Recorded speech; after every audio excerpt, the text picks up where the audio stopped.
ये कहानी है वर्ल्ड वॉर 2 के टाइम की, जब जंग तो खत्म हो चुकी थी लेकिन उसकी सजा अभी भी कुछ लोग भुगत रहे थे। जर्मन फौजियों ने डेनमार्क में लाखों लैंडमाइंस बिछा रखी थी और अब उन लैंडमाइंस को निकालने का काम जर्मन कैदियों से करवाया जा रहा था। पर जर्मन से पकड़े गए ये कैदी कोई फौजी नहीं बल्कि बच्चे थे, जिनसे जबरदस्ती लैंडमाइंस खोजने का काम करवाया जा रहा था। और इस दौरान कई बच्चे तो अपनी जान से हाथ धो देते हैं।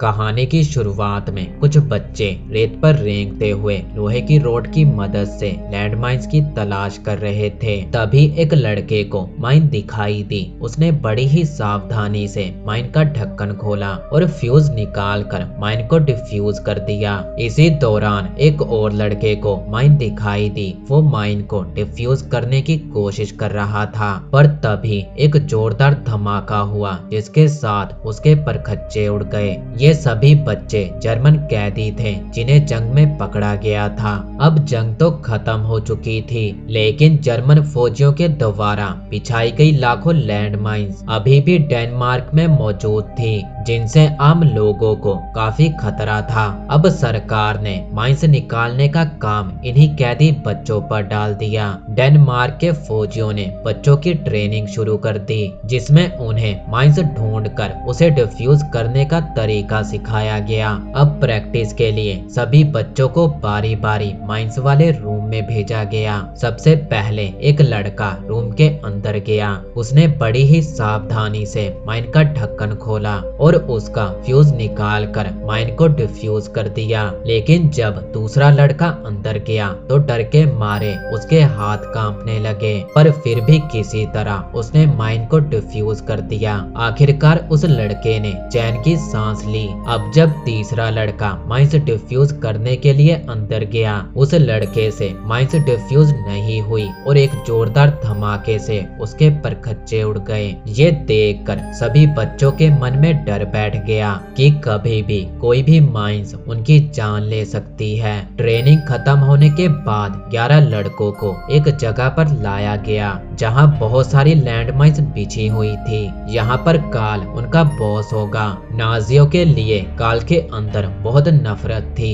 ये सभी बच्चे सिर्फ 13-14 साल के थे, पर काल जो नाजियों से बेहद नफरत करता था, उसके लिए ये बच्चे सिर्फ कैदी थे जिनका काम सिर्फ लैंडमाइंस खोजना है। काल उन बच्चों को बीच पर ले गया, खेलने के लिए नहीं बल्कि लैंडमाइंस खोजने के लिए। उसने सभी को बताया कि यहाँ पर 45,000 लैंडमाइंस बिछी हुई हैं और हर एक लड़के को 1 घंटे में 8 लैंडमाइंस खोजकर उन्हें डिफ्यूज करना होगा, ताकि 3 महीने बाद वो सभी अपने अपने घर लौट सके। इसके बाद सभी बच्चे काम पर लग गए। वो सभी रेत पर रेंगते हुए लोहे की रॉड की मदद से लैंडमाइंस खोजने लगे। तभी अर्नेस्ट को एक लैंडमाइन मिली और उसको जैसा ट्रेनिंग में सिखाया गया था वैसे ही उसने उस माइन को डिफ्यूज कर दिया। इसी तरह उनका पहला दिन काफी अच्छा गया, क्योंकि उनमें से किसी की भी जान नहीं गई थी।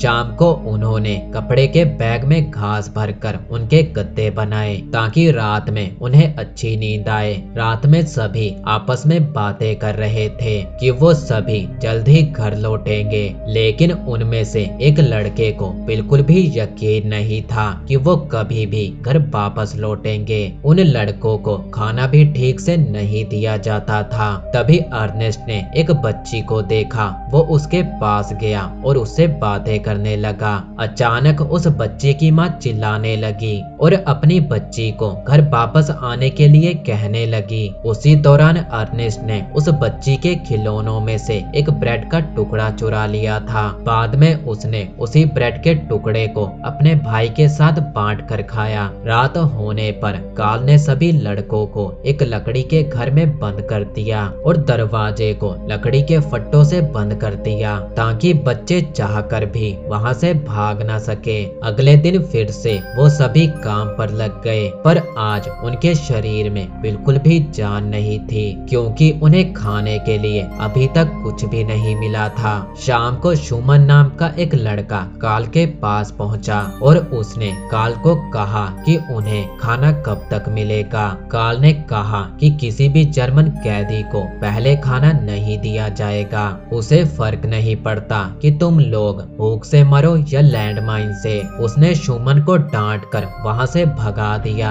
रात में हेलमट नाम का एक लड़का अपनी भूख पर काबू न कर सका। वो लकड़ी के फट्टों को हटाकर घर से बाहर निकल गया। अगली सुबह अर्नेस्ट को बुखार हो गया और उसे चक्कर भी आ रहे थे। इसके बावजूद कार्ल उनसे लगातार काम करवाए जा रहा था। तभी विलियम नाम के एक लड़के को उल्टी होने लगी। शूमन उसे देखने जा ही रहा था कि तभी अचानक वहां जोरदार धमाका हो गया, जिसमें विलियम के दोनों हाथ कट गए। वो दर्द में छटपटा रहा था। वो बस यही कह रहा था कि उसे घर वापस जाना है। सभी लड़के चिल्ला चिल्लाकर मदद मांग रहे थे, पर कोई भी उनकी मदद करने के लिए आगे नहीं आया। पास के खेत वाली औरत ने भी अपने घर का दरवाजा बंद कर लिया। इधर कार्ल भी बच्चों की आवाज सुन रहा था, लेकिन फिर भी वो अंदर ही बैठा था। लेकिन विलियम की चीखें इतनी दर्दनाक थी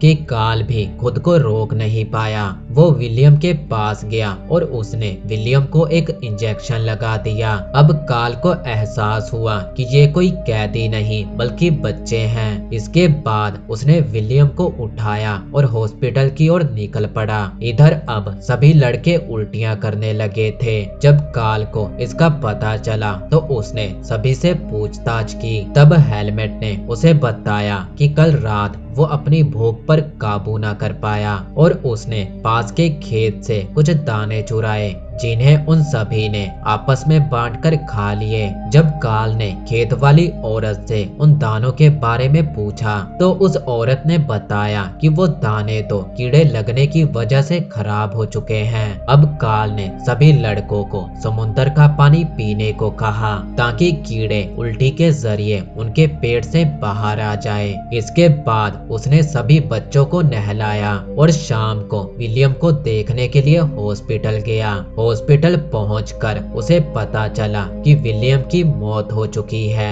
ये सुनकर अब कार्ल को बहुत पछतावा हो रहा था, क्योंकि उसी ने बच्चों को भूखा रखा था। वापस आते हुए वो मिलिट्री बेस से कुछ ब्रेड चुरा लाया। उन ब्रेड को उसने घर के बाहर रख दिया। जैसे ही बच्चों ने खाना देखा तो वो सभी उस पर टूट पड़े, क्योंकि वो सभी कई दिनों से भूखे थे। जब कार्ल उन बच्चों से मिला तो उसने सभी बच्चों का मन रखने के लिए कि अब विलियम ठीक है। ये सुनकर सभी बच्चे खुश हो गए, पर अब विलियम के ना होने के कारण उन सभी को 1 घंटे में 8 लैंडमाइन ढूंढनी होगी। फिर भी बच्चे खुशी खुशी काम पर लग गए। पूरा दिन काम करने के बाद बच्चे बुरी तरह थक चुके थे, पर रात में भी उन्हें चैन न मिला। रात में डेनमार्क के फौजियों ने बच्चों को पीटना शुरू कर दिया और वो सभी डर के मारे कुछ भी नहीं कर पा रहे थे।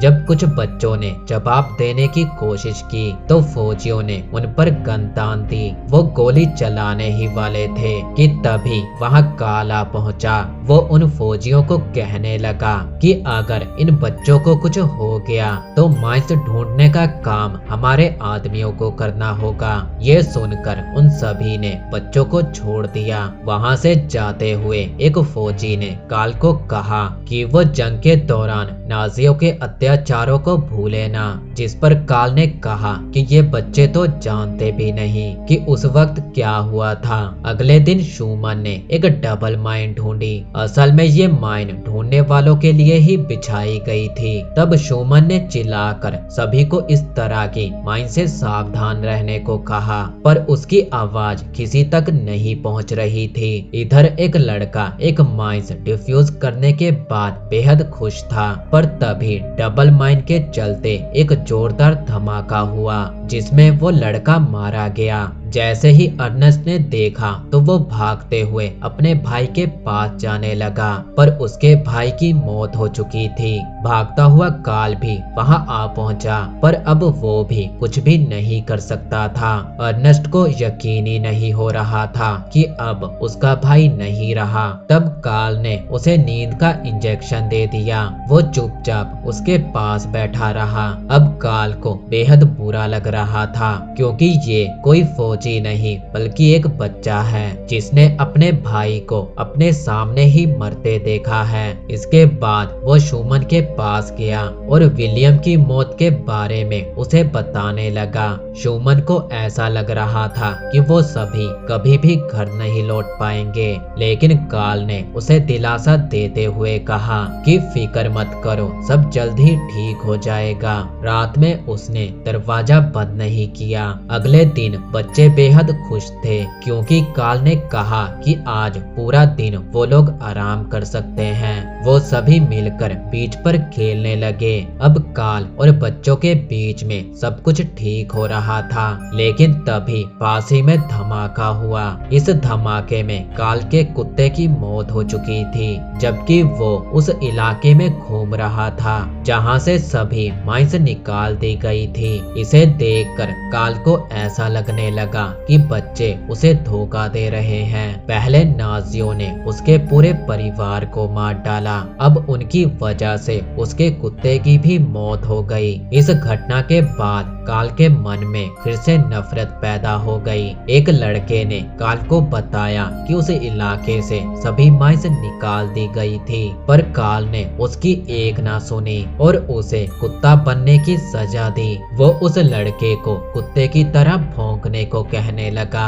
अब कार्ल ने फिर से उस इलाके की जांच करने को कहा, पर एक लड़के ने ये करने से मना कर दिया। तब कार्ल ने गुस्से में उसे पीट दिया। इसके बाद सभी लड़के अपनी जान को जोखिम में डालते हुए उस इलाके पर चलने लगे, ताकि बची हुई माइंस का पता चल सके। अगले दिन वो खेत वाली औरत भागते हुए उन बच्चों के घर आई। वो रोते हुए उनसे मदद मांग रही थी। सभी लड़के भागकर उसके साथ बाहर आए। तब सभी ने देखा कि उसकी बच्ची खेलते खेलते माइंस वाले इलाके में जा चुकी थी। शूमन तुरंत जमीन पर लेटकर माइंस ढूंढने लगा। जब कार्ल वापस आया तो उसने देखा कि घर पूरी तरह खाली था। उसे लगा कि सभी बच्चे भाग गए, पर जब वो बीच पर पहुंचा तो उसने देखा कि सभी लड़के उस छोटी बच्ची की जान बचाने की कोशिश कर रहे थे। अर्नेस्ट सीधा चलते हुए माइंस वाले इलाके में गया।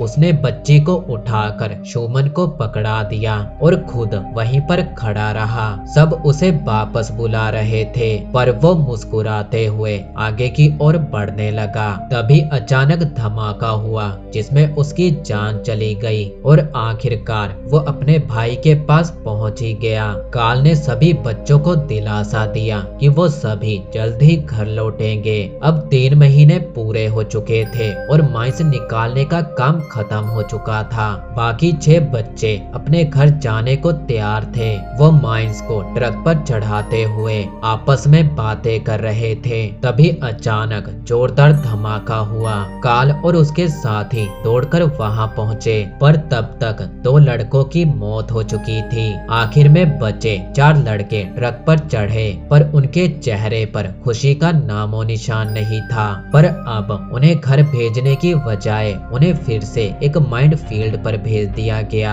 जहां 72,000 लैंड माइंस बिछी हुई थी। तब उन्हें एहसास हुआ कि घर भेजने के सारे वादे झूठे थे। जब कार्ल को इसके बारे में पता चला तो उसने अपने सीनियर से बात की और बच्चों को घर भेजने को कहा, पर किसी ने भी उसकी एक ना सुनी। इसके बाद नए इलाके के लीडर को एक चिट्ठी मिली और उसने इन लड़कों को ट्रक पर चढ़ाकर भेज दिया। उन्हें नहीं पता था कि उन्हें कहां ले जाया जा रहा है। तभी गाड़ी एक जगह पर रुकी और कार्ल ने गाड़ी का पर्दा हटाया। सभी बच्चों ने देखा कि वो लोग बॉर्डर के पास थे। आखिरकार कार्ल ने उन्हें घर पहुंचाने का वादा पूरा किया। कार्ल ने ही नकली ऑर्डर भेजा था, जिसे देखकर बच्चों को रिहा कर दिया गया। अब कार्ल ने ये सही किया या गलत, कमेंट में जरूर बताना।